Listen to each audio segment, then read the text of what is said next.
모든 인간은 누구나 사랑받아야 하는 필요와 사랑해야 할 필요를 가지고 살아갑니다.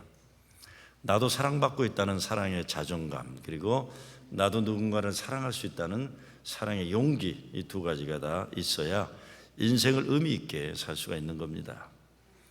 오늘 예수님이 베드로를 만나 하신 일이 바로 이 사랑의 자신감과 사랑의 용기를 회복시켜 주시는 겁니다.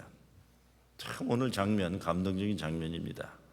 교회 오래 다닌 분들은 아마 제일 많이 듣는 설교가 오늘 본문 내용일 겁니다. 제자들 가운데 제일 큰 죄책감에 빠져 있었던 인간은 누가 뭐래도 베드로일 겁니다. 그렇죠? 예수님을 3번씩이나 부인했죠. 자긴 절대로 예수님 배신하지 않는다 그랬어요.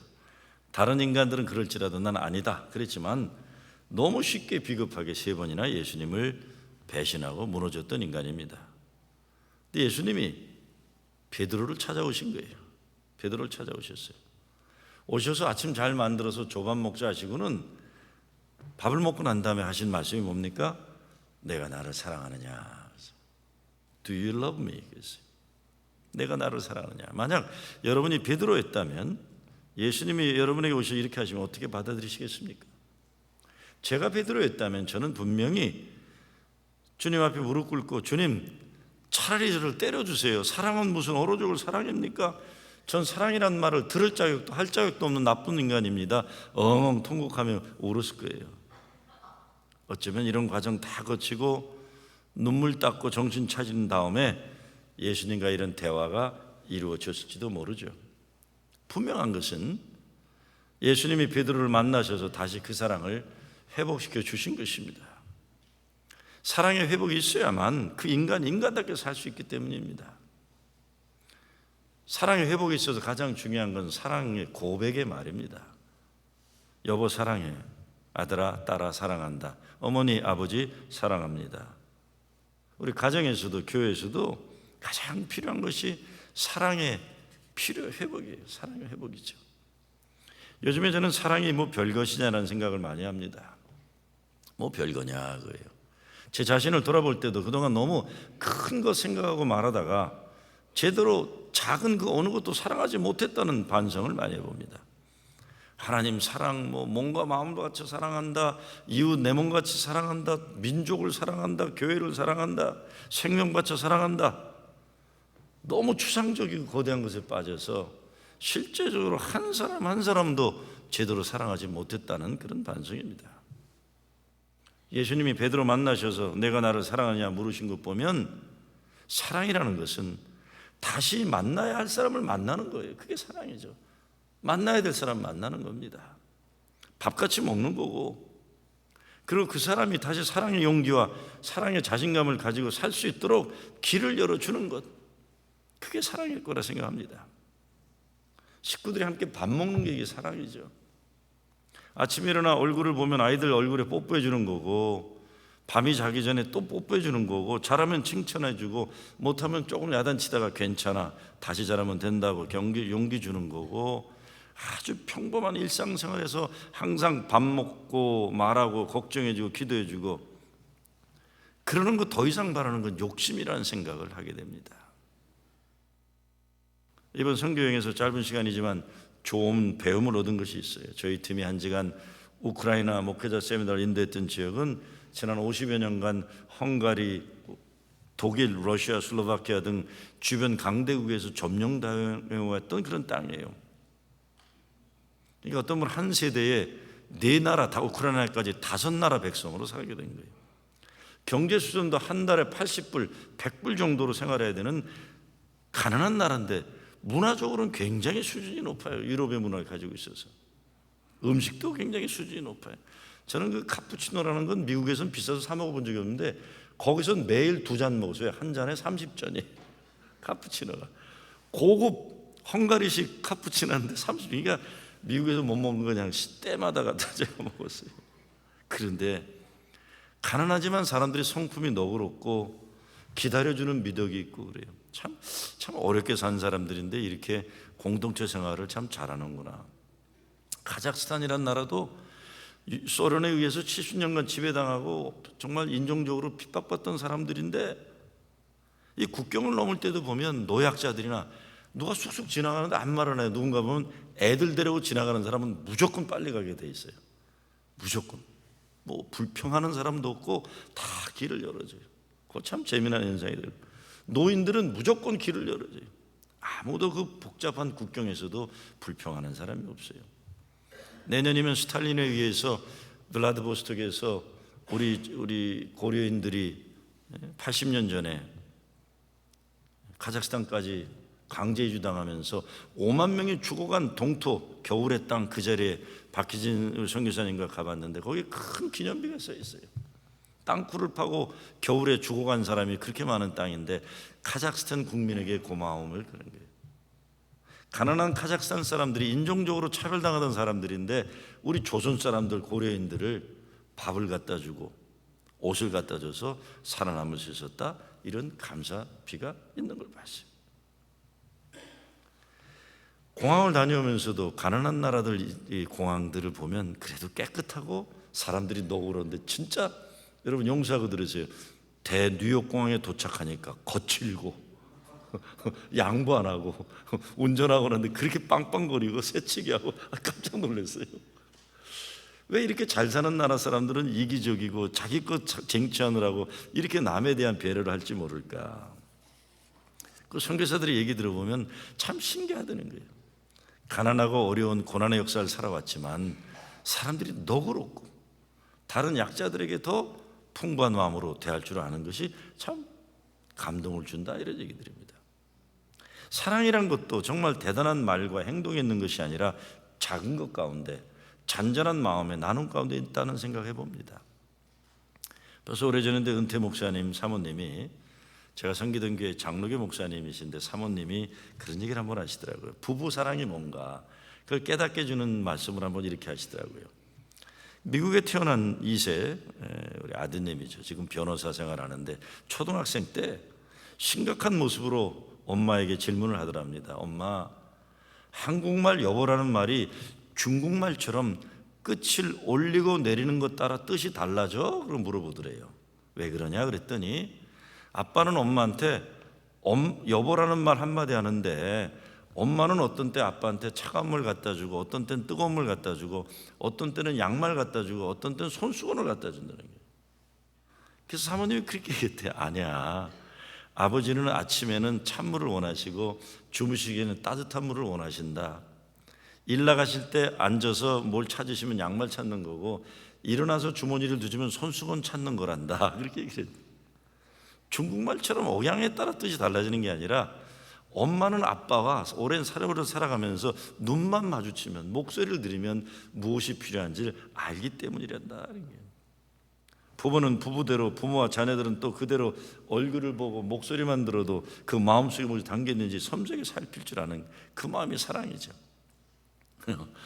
금요일 공항에서 늦은 시간인데 우리 짐이 안 나와요. 한참 기다려도 안 나오는데, 거기 어떤 아이인데 그냥 그 어린애가 위험하게 자꾸 짐 돌아가는데 이거 만지고 저거 만지는데 내 속으로 그랬어요. 저 자식 한번 혼나야 되겠다 생각이 들더라고요.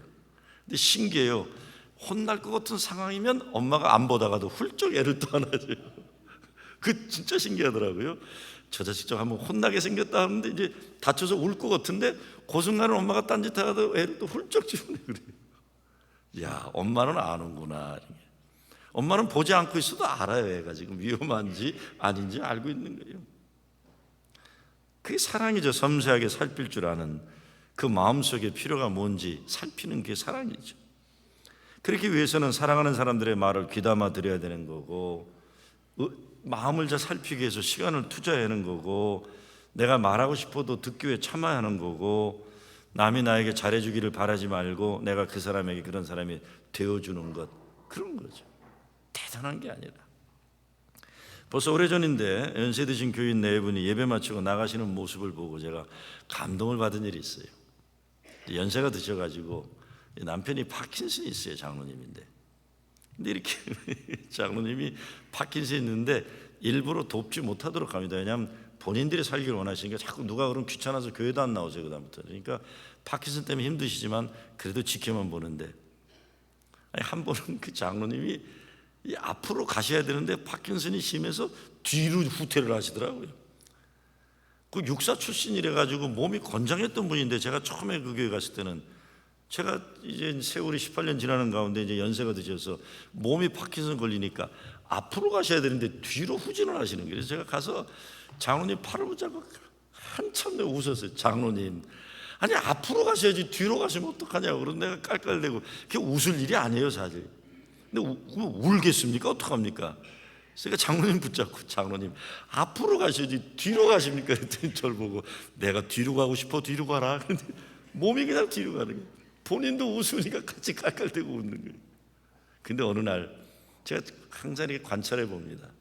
멀리서 보니까 장로님이 한 발을 옮기려면 시간이 걸려요. 그래서 한 발을 이렇게 옮기시는데, 옆에 있던 권사님이 책 가방을 들고 있다가 그냥 앞만 바라보다가 남편이 한 발짝 오른발 넘기면 자기도 앞 말 안 하고 한 발짝 오른발 딱 고만고만 옮겨요.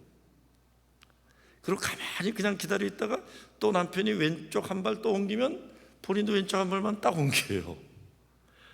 미리 나가는 일도 없고, 빨리 가자 끄는 일도 없고, 시간 아깝다고 불평하는 일도 없고, 아무 말 안 하고, 파킨슨 걸린 남편 한 발짝 올리면 자기도 한 발짝 옮기고, 멀리서 보면서 처음에는 얼마나 웃음이 나오는지 모르겠어요. 아이고, 저 노인네들 저러다 언제 집에 갈래나 생각이 들 정도인데. 그런데 갑자기 눈물이 나오더라고요. 감동이 나요. 슬퍼서 눈물이 아니에요. 그렇구나, 사랑이라는 게 별거냐 하는 생각이. 그냥 한 발짝 옮기면 나도 한 발짝 옮기고, 때로 뒤로 후진하면 나로 후진하고.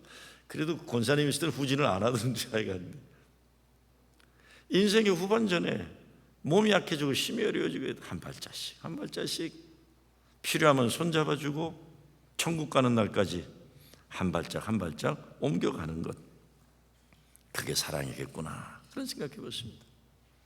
가끔 연세 드신 분들 어려운 삶의 현실을 같이 견뎌내는 거 보면 솔직히 내가 너무 욕심이 많은 인간이라는 반성할 때가 많아요.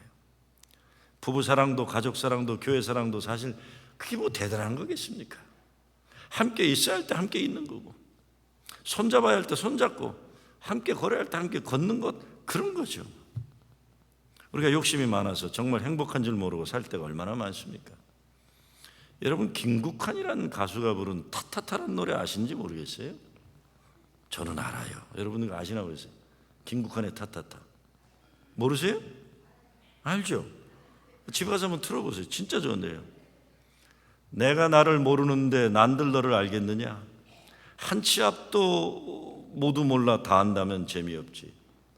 바람이 부는 날은 바람으로, 비 오면 비에 젖어 사는 거지. 그런 거지. 으흠 아 어허허 뭐 이렇게 부르는 노래예요. 산다는 건 좋은 거지, 수지 맞는 장사잔소. 알몸으로 태어나서 옷 한 벌은 건졌잖소. 우리네 헛집은 인생살이, 한 세상 걱정조차 없이 살면 무슨 재미, 그런 게 덤이잖소. 이 구절 아주 끝내줘요. 한 세상 걱정조차 없이 살면 무슨 재미냐, 그게 덤이 아니냐. 산다는 거 좋은 거지, 수지 맞는 장사잖소. 알몸으로 태어나서 옷 한 벌은 건졌잖소. 한 세상 걱정조차 없이 살면 무슨 재미냐. 우리는 인생 너무 욕심부리다가 아무것도 얻지 못하고 인생 마치는 얼마나 아까운지 몰라요. 너무 욕심이 많은 거예요. 그리고 우리가 오늘 세상을 살면서 행복을 알고 기쁨을 가지고 소망을 가지고 살아가는 배경에 있어서는 우리 몸속에, 뼛속에, 피속에 담겨져 있는 어려서부터 들어온 사랑의 이야기예요. I love you. 아들아, 딸아, 내가 너 사랑한다. 전 지금도 우리 아이들 다 컸지만 포기하지 않고 계속하는 말은 I love you. I love you. 내가 애들 자랄 때 애비로서 잘못한 죄도 있지만 꼭 그것만 아니에요. 기회만 있으면 아무리 다 컸어도 I love you. 내가 죽는 날까지 I love you 해주는 거예요. 네? 오늘 본문에 나오는 베드로는 인생의 목적을 상실했던 사람입니다. 예전에는 주님 뜻 따라 살겠다고 결단하고 살면서 큰 삶의 보람과 행복을 가졌었는데, 예수님은 3번씩 배반하고 난 뒤 그의 인생은 큰 좌절과 무거운 죄책감에 빠진 겁니다. 인생의 목적과 방향을 상실한 거예요. 그런데 주님이 다시 오셔서 내가 나를 사랑하느냐 3번 물어주신 거예요. 그리고 내 양을 쳐라. tend my sheep. 내 양을 먹이라. 쓸모없는 인간을 쓸모없게 하시고 다신 인생의 거룩한 목적과 목표를 주시는 겁니다. 몇 년 전 한국에서 발간되는 목회와 신학 잡지에 그래 사람은 꽃보다 아름다워라는 제목의 글이 있었는데, 한국 사회를 평가하면서 역사상 그 어느 때보다 인간 및 생명 존중에 대한 지식이 넘치고 있다고 했어요. 좋은 거죠. 생명 존중에 지식이 넘치고 있다. 그런데 지식은 넘치는데 그럼에도 불구하고 세계 1위를 다루는데 대한민국의 낙태율, 자살률, 이혼율, 성폭행 범죄율을 기록하고 있다고 했어요. 그 이유는 지식과 삶이 분리되었기 때문이다 그랬어요. 이런 이중적인 사회 문제를 함석헌 선생님의 표현을 빌어서 어지러움의 시대라고 규명하기도 했습니다. 오늘 성경 말씀을 보면서 베드로의 마음이 이와 같이 어지러웠을 거라 생각해요. 부활하신 주님이 찾아오셨지만 다시 그분을 주는 그리스도시요 살아계신 하나님의 아들이시니다 고백할 자신이 없는 거예요. 그렇게 알고는 있지만 그렇게 살지 못하는 부끄러운 이중적인 삶의 현실이 있는 겁니다. 그것만이 아니죠. 예수 잘 믿는다고 하는 사람들 가운데 예수의 사랑과 거리가 먼 사람들이 얼마나 많아요. 예수 열심히 잘 믿는다고 하는데 예수 믿는데 가장 중요한 사랑하는 걸 그렇게 못하는 사람들이 왜 그렇게 많습니까? 사랑이 아니라 거꾸로 미움과 증오가 충만하면서 자기들은 예수 잘 믿는다고 하는 사람들이, 아니 예수 잘 믿는 사람이 어떻게 이렇게 남을 미워하고 불평이 많고 분노가 많고 그럴 수가 있어요. 특별히 억울함 당하고 아프고 약한 사람들에 대한 특별한 사랑을 가지고 품을 수 있는 마음이 없고, 강자들에겐 비굴하면서 약자들에겐 더 못되게 노는, 그게 어떻게 예수 믿는다고 하는 사람들인지 알 수가 없는 일이에요. 사도 바울은 그래서 뭐라고 합니까? 자기 자신의 이런 부끄러운 모습에 대해서 잘못된 진리에 근거한 열심이었다고 회개했습니다. 한국 사회 문제를 지식과 삶의 분리라고 결론 내렸다면 오늘날 이 시대 교회의 문제는 신앙에서 예수님 사랑을 빼앗들인 문제라고 할 수 있을 거예요. 지난 4월 18일 워싱턴 DC에서 이민개혁 행정명령 상고심이 미국 연방대법원에 있었어요. 지금 찬반이 동률을 해서 시행이 중단 가능성이 크다고 언론은 보도하고 있어요. 이거 안 되면 큰일 나는 건데요.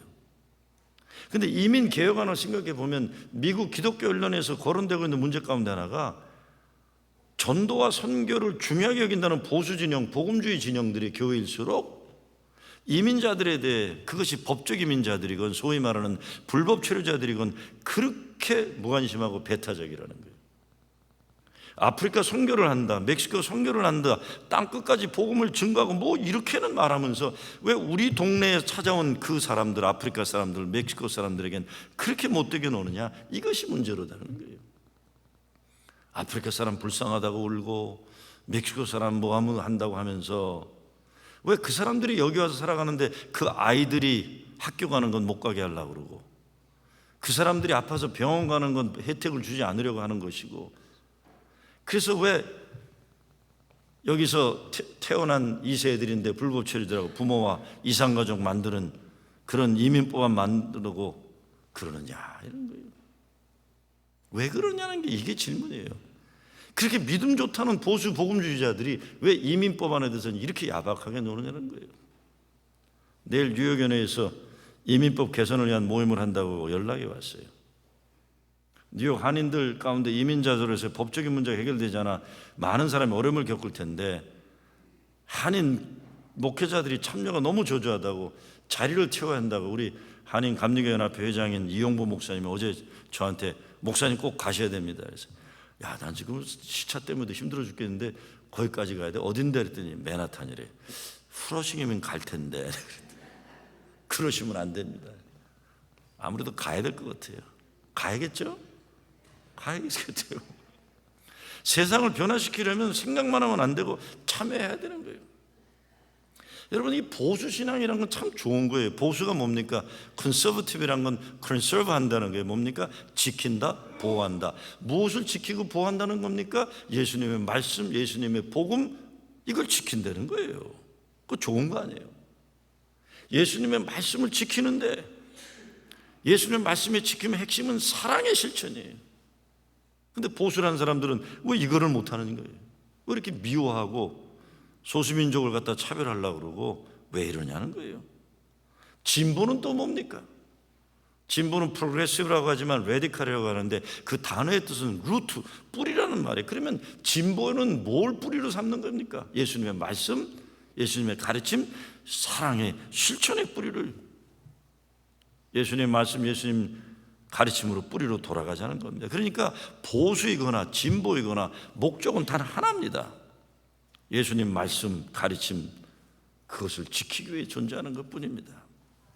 근데 진보다 하는 사람 가운데 제일 마음에 안 드는 사람들이 말만 많이 하는 리버럴들이에요. 자유주의자들. 이건 지들밖에 모르는 자유주의예요. 자기만 편한 거. 역사 발전에 절대로 실천적인 자기 헌신이나 자기 희생은 없으면서 이리나 저러나 평론이나 하려고 그러고, 아이고 리버럴들은 정말 재미없는 사람들이에요. 자유주의자들, 자기만 혼자 마음대로 살겠다는 사람들이에요. 거꾸로 보수신앙의 문제는 자기 고집과 아집을 하나님의 거로 절대화하는 자기 우상이에요. 어떻게 자기 사상 이념을 하나님의 것과 동일시할 수가 있습니까? 무서운 사람들입니다. 못된 사람들이고요. 좌나 우나 예수 잘 믿는다고 하는 사람들은 많지만 예수님 사랑의 마음을 가지고 사랑의 나눔과 섬김의 실천은 제대로 없는 것이 이 시대의 어지러움의 현실인 겁니다. 진짜 복음주의자들이라면 누가복음 4장 18절에 나오는 것처럼 가난한 이들에게 아픔과 슬픔을 사는 억울함 당하는 사람들에게 복음이 되라는 예수님 말씀 외면할 수 없는 거예요. 예수 믿는다고 하면서 어려운 사람, 아픈 사람, 상처받은 사람, 슬픔에 쌓인 사람들을 어떻게 여러분 소외하고 아프게 하고 무시하고 강자들에겐 비굴하면서 약자들에겐 더 강한 자세로 군림하는 이런 잘못된 문화를 어떻게 살 수가 있습니까? 예수 믿는 사람이로는 그럴 수 없다는 거예요. 그런데 이런 시대와 교회 문제 해결은 오직 예수님으로 돌아갈 때만 가능합니다. 우리들과 같은 크리스천들이 존재 목적을 회복하기 위해서는 예수께로 돌아가야 돼요. 그런데 오늘 본문은 예수님이 먼저 찾아왔다는 거예요. 얼마나 감사해요. 그분이 먼저 오신 거예요. 예수님 베드로를 찾아오셔서 그의 이름을 불러주셨어요. 배신한 인간에게 이름 부르지 않습니다. 그냥 3인칭으로 부르지 그 인간, 그치, 그놈 이렇게 부르는데 예수님은 요한의 아들 시몬아 내가 나를 사랑하느냐. 이전에 베드로가 예수님을 배신하기 이전 그때 불러주시던 그 이름으로 따뜻하게 불러주시는 거예요. 이렇게 이름 불러주시는 것은 두 가지 뜻일 것 같아. 하나는 나는 이미 너를 용서했다. 나는 너를 사랑한다는 사랑의 초대이고, 다른 하나는 나는 이전이나 지금이나 변함이 없다. 비록 내가 나를 배신했지만 너에 대한 나의 마음은 변함이 없다고 하시는 겁니다. 이런 예수님 사랑, 은혜 받은 베드로에게 어떻게 앞으로 삶이 전개되겠습니까? 여러분 그 노래 아시죠? 빌리 그레함 따라다니던 조지 베벌리 쉬라는 작년에 104세로 돌아간 굵은 바리톤으로 I have decided to follow Jesus 부르던 사람 기억나시죠? 주님 뜻대로 살기로 했네. 주님 뜻대로 살기로 했네. 뒤돌아보지 않겠네. 그 노래예요. No turning back, no turning back. 이제는 그분만 믿고 가는 거예요. 이렇게 날 사랑하는데, 그렇게 못된 죄진 나를 저분이 저렇게 사랑하시는데 There's no turning back. 주님만 따라가기로 I have decided to follow Jesus. 그렇죠? 예수님이 부활하시고 베드로에게 요한의 아들 시몬아 내가 나를 사랑하느냐 물으시는 거예요. 내가 나를 사랑하느냐, 다른 말 다 필요 없다는 겁니다. 사랑, 그게 제일 중요하다는 거죠. 내가 나를 사랑하느냐, 사랑이 내 양을 먹이라는 사명보다 앞서는 겁니다. 우리가 사명에 집중하면 오래가지 못해요. 사랑에 집중해야 사랑에 따른 사명이 따라올 수 있는 거죠. 예수님 사랑, 그렇죠? 교회에 가장 중요한 건 주님 사랑하는 거예요. 내가 교회에서 무슨 일 열심히 하겠다, 열심히 하면 자꾸 싸워요. 예수님 사랑 없이. 나는 교회 처음 나오는 사람이 교회 와서 싸웠다는 말 들어본 적이 없어요. 열심히 하면 싸워. 왜? 주님 사랑이 앞서지 않으면 그런 문제가 생기는 거예요. 나 같은 죄인을 사랑하신 그분이 나를 용서하시고 사랑하셨기 때문에 내가 부끄럽지만 주의 일을 감당하게 목회하는 거고 사역하는 겁니다. 내가 잘났고 의로워서 가는 게 아니죠. 개인도 가정도 교회도 가장 중요한 것은 예수님 사랑의 회복과 사랑의 고백입니다. Jesus, I love you. 예수님, 주님 사랑합니다. 부활하신 예수님이 우리에게서 사랑의 고백을 원하시는 겁니다. 그분에게 사랑의 고백이 드려지고 그분의 사랑이 우리와 함께함을 확신하고 살아갈 때 무거운 죄진 가운데 살던 우리들에게 은혜 충만한 삶이 일어날 수 있는 거죠. 아무리 큰 잘못을 하고 죄를 저질렀어도 주님 사랑합니다. 이 한 말씀 듣기 위해 주님 우리를 찾아오시는 거예요. 정말 중요한 것은 예수님이 사랑하는 것들이 나의 사랑이 되는 거죠. 그래서 베드로가 예수님을 배반한 이후에 깨달은 것, 이제는 더 이상 그에게 그의 생명 바쳐 사랑할 뿐 사랑할 일이 없어진 겁니다. 이것만큼 허망한 게 어디 있어요? 제가 제 인생을 돌이켜보면서 가장 위기를 맞았을 때가 언제인가를 생각해보면 내 인생의 목표와 목적이 흔들렸을 때예요. 삶이 좀 어려울 때, 아팠을 때, 슬펐을 때, 이건 이겨내야 할 과제일 뿐이에요. 그런데 정말 위기의 때는 나의 삶의 목표와 목적이 흔들려 버릴 때예요. 내 거룩한 주님이 맡겨주신 목적을 상실했을 때, 이게 우리 인생의 위기입니다. 오늘날 교회들의 위기도 이것입니다. 교회 존재 목적을 상실할 때 위기가 오는 거죠. 이런 영혼을 구원하는 거룩한 목적을 상실했을 때, 배고프고 병든 이웃들의 상처를 치유하는 사역을 상실하고 교회가 딴짓하고 있을 때, 아니면 스스로 만족하고 먹고 마시는 일에 집착할 때 위기가 오는 거예요. 세상에서 억울함 당하는 사람들, 지극히 작은 자들을 사랑하는 거룩한 소명을 상실할 때 교회에 위기가 오는 것입니다. 근데 무엇보다 사랑하게 하시는 것은 온전한 하나님의 은혜입니다. 아무도 자격이나 능력으로 사랑하지 못해요. 베드로야 내가 나를 사랑하느냐, 베드로야 내가 나를 사랑하느냐 묻고 또 물으시는 그 주님 앞에 제가 주님을 사랑하는지 주께서 아십니다. 더 이상 질문하지 않으십니다. 그거면 됐다. 여기서 내가 나를 사랑하냐는 질문에서 사랑에 처음에는 아가페라는 단어를 쓰고 그 다음에 뭐 필레오를 쓰고 뭐 이렇게 단어를 여러 가지를 썼다. 그렇지만 주석가들의 공통된 의견은 큰 차이가 없다는 거예요. 제가 보기에도 큰 차이 없어요. 어쩌면 저는 그렇게 생각해요. 예수님이 제자 베드로에게 네가 아가페 하느냐? 아이고 질문 던지고는 아차 싶은 거예요. 저 인간이 어떻게 하나님의 절대적인 사랑을 할 수 있을까? 그게 안 되니까 필레오 하느냐? 너 인간의 우정과 의리라도 지킬 수 있느냐? 그렇게 질문하신 거 아니에요. 어떻게 사람이 아가페를 하겠습니까? 못하는 거예요. 우리들이 너무 거룩한 거창한 말에 익숙해 있어서 그 말이 우리가 쓰는 종교적 언어가 얼마나 대단한 건지 모르고 함부로 쓸 때 얼마나 많은지 몰라요. 저는 어떤 때 사람들이 우리는 하나님처럼 아가페 사랑을 해야 합니다 그러면 속으로 그래요. 그걸 어떻게 하냐 네가 그래요. 우리가 어떻게 아가페 사랑을 합니까? 하나님 사랑을. 무조건적인 사랑이 그건 하나님만 하시는 거예요. 우리는 하나님께 절대적으로 100% 순종해야 됩니다. 아유 지도 못하면서 남들에게 자꾸 그래요. 못해요. 우리는 은혜로만 가능한 거지. 정말 조심해야 됩니다. 우리 기독교인들 말할 때 괜히 자기도 의미 없는 말, 실천도 못할 말 괜히 목소리 힘주면서 얘기하고 듣는 사람도 그냥 들어도 감동도 안 오는데 괜히 아멘 해갖고 이러고 서로 속이고 사는 거예요. 못합니다 우리. 여러분 그런 노래 있죠? 주여 이 죄인도 용서받을 수 있나요? 그것만 부르는 겁니다 우리는. 세상에서 방황할 때 나 주님을 몰랐네. 내 마음대로 고집하며 온갖 죄를 저질렀는데 예수여 이 죄인도 용서받을 수 있나요? 벌레만도 못한 내가 용서받을 수 있나요? 내 죄가 많아서 회개하기도 힘들어 죽겠는데 다른 사람들을 정죄하느라고 어떻게 우리가 바쁘게 살 수가 있습니까? 그만두세요. 남 정죄하는 것 좀. 우리가 무슨 권리로 남을 그렇게 정죄하면서 나는 아닌 것처럼 살 수가 있습니까? 못합니다. 제정신 차리고는. 제정신이 아니니까 남들에게 자꾸 내가 의로운 척하는 거지. 나같이 벌레만도 못한 내가 용서받을 수 있나요? 이 고백도 힘든 게 우리. 그렇지 않습니까? 내 모든 죄 무거운 짐 이젠 모두 다 벗었네. 우리 주님 예수께서 나와 함께 계신다오. 내 주여 이 죄인은 무한 감사를 드립니다. 나의 모든 영혼까지 주를 위해 바칩니다. 우리가 정신 좀 차려야 돼요. 왜 내가 남보다 의롭다고 생각합니까?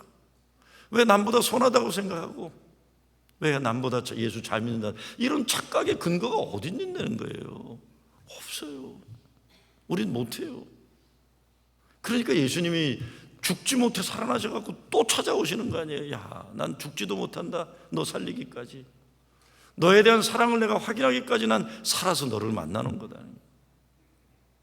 오늘 이 본문 사건 이유를 보면 베드로는 과거의 죄나 과거의 부끄러움에 대해 더 이상 이야기하지 않습니다. 예수님 찾아오셔서 체험한 사랑의 회복으로 인해 그는 과거의 죄에서 풀려나와 순례의 순교의 그 순간까지 주님 사랑 증거하다 갔어요. 여러분, 우리가 무슨 일을 하다가 실패해서 인생이 지옥 같은 때가 있을 수 있습니다. 부부간에도 평생 왼수가 따로 없을 정도로 기가 막힌 상황도 있을 수 있는 거예요. 제가 2주간 집사람과 성교지 다녀왔는데 3주간 되면 갈라설 것 같더라고요. 그것도 쉬운 거 아니에요. 계속 같이 있을래니 정말 아주 그냥 그분이 듣지 않으시길 바라고 제가 말씀 좀 듣고 있는데, 부부도 힘들어요. 부부도 자녀를 키우다가 정말 내가 천하에 무슨 죄를 지었기에 이런 무거운 십자가를 지고 살아야 되나. 집집마다 하나 다 있어요. 십자가는 없는 집이 없으면 나중에 생깁니다. 걱정하지 마세요. 아이고, 정신 차리고 생각해 보면, 그런데 내가 사랑할 사람이 있구나, 내가 사랑할 십자가가 나에게 있구나, 이것이 하나님 주신 은혜의 힘을 깨닫는 날이 오는 거죠. 주님, 내게 주신 이 십자가 감사합니다. 때로 내가 하는 일이 지겹고 힘들 때도 있죠. 그러나 그 일이 하나님이 나에게 맡겨주신 하나님 사랑의 이름을 다시 깨닫고 나면 평생 사랑할 일이에요. 우리에게 주어진 일들이 하나님이 내게 맡겨진 선교 현장임을 깨닫게 되면 축복 중에 축복인 것입니다. 여러분, 지금 어떤 사랑을 하고 계십니까? 내 목숨을 바쳐 사랑하는 일이 무엇입니까? 한 인생을 사랑하는데 목적 없이 그냥 산다는 건 너무 아까운 일이에요. 사랑을 회복해야 됩니다. 인생이요, 아이고, 저는 우크라이나에서 나와서 인터넷이 잘 안 되는 데서 인터넷 도시로 나와서 인터넷을 탁 트는 순간 저한테 이메일하고 막 카카오톡이 막 들어온 거예요. 목사님, 정인수 목사님이 소천하셨습니다. 제 목회에 가장 가까웠던 친구인데 이게 무슨 소리냐, 이게 무슨 소리. 결국은 아틀란타 신문사에서 목사님, 아틀란타 교민들, 교계만 아니라 교민들이 충격에 빠져 있습니다. 위로의 말을 좀 주셔야 됩니다. 내가 무슨 위로할 형편이냐, 나도 슬퍼 죽겠는데. 그래도 목사님 위로해 주셔야 됩니다. 급하게 컴퓨터도 갖고 가지 않은 상황에 남의 컴퓨터 빌려가지고 나도 슬퍼 죽겠는데 그래도 아틀란타 동포사회 위로한답시고 그런 급히 보내세요. 거기 같이 다니면서 울 수도 없어서 계속 흐르는 눈물만 옷자락으로 닦았는데, 아이고, 왜 벌써 갔어? 제 친구가 그러더니 신기하다, 정인수 목사님 떠나니까 죽음이 왜 이렇게 가깝게 느껴져? 그래. 죽음이 왜 가깝게 느껴져? 여러분, 우리가 언제 어떻게 될지 아무도 모르는 이 삶이기 때문에 오늘 최선 다해서 사랑하고 고맙다고 말해주고 사랑한다고 말해주고 생명 바치는 순간까지 주님 맡기신 일 그냥 열심히 한다고도 바빠요. 언제 미워하고 싸우고 그런 시간이 있습니까? 어이구, 친구들이 간다는 게. 그랬더니 저 뉴저지에 허봉기 목사님이 저한테 카톡이 되었대요. 아이고, 오래만 내 동갑내기가 4명이 떠났어. 다 동갑들이, 오래만 내 동갑이 4명이 떠났네. 죽음이 왜 이렇게 가깝게 느껴지나. 우리 친구들이 지금 마음이에요. 그럼 어떻게 살아야 됩니까? 어차피 인생 때가 되면 가야 되는데, 순종하고 가야 되는데, 그럼 어떻게 합니까? 지금 오늘 하나님이 생명에 부르시는 그날 최선 다해서 사랑하고 순종하고 감사하고 행복하게 살아갈 뿐이에요.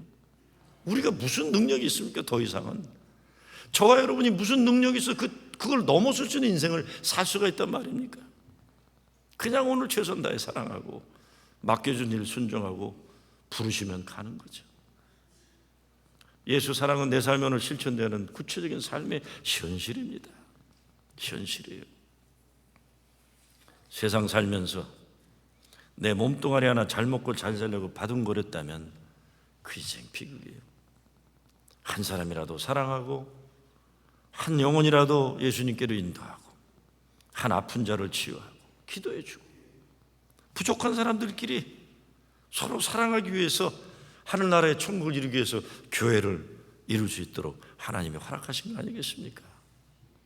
내가 나를 사랑하느냐, 나를 희생해서라도 사랑할 사람들, 사랑할 사람들을 살 일들을 회복해야 하는 거죠. 정말 행복하게 원한다면 하나님이 사랑하는 것을 사랑하는 것이죠.